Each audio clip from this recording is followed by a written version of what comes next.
تازه مولا هیبت الله چیرته او څنګه راښکاره شو او په اړه یې ذبیح الله مجاهد څه ویلي.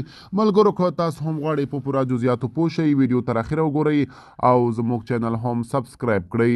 د افغان نیوز قدرمن لیدونکو ستړي مشئ. مجاهد د مولا هیبت الله د انځور نه خپرېدو دلیل علمي ملاحظه بللې.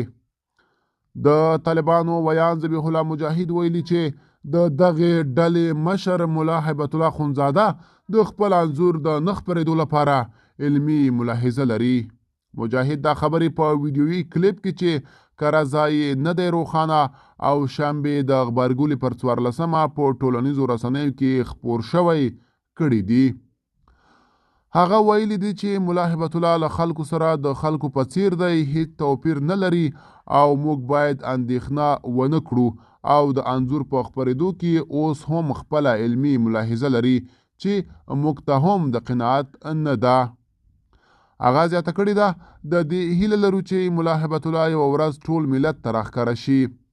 ورته مهال مجاهد د طالبانو غایب مشر د علمي ملاحظاتو په هکله نور څه نه دی ویلي.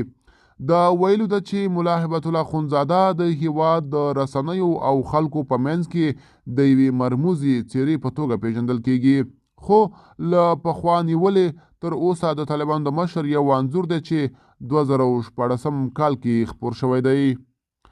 واک ته د طالبانو له رسیدو وروسته د دغې ډلې مشر ته د پردې تر شا خلکو ته وینا کړې ده. هغه ان د دغې ډلې د علماو په شورا کې چې په دې موده کې د طالبانو تر ټولو ستره غونډه هم یادېده خپله څېره ونه ښوده.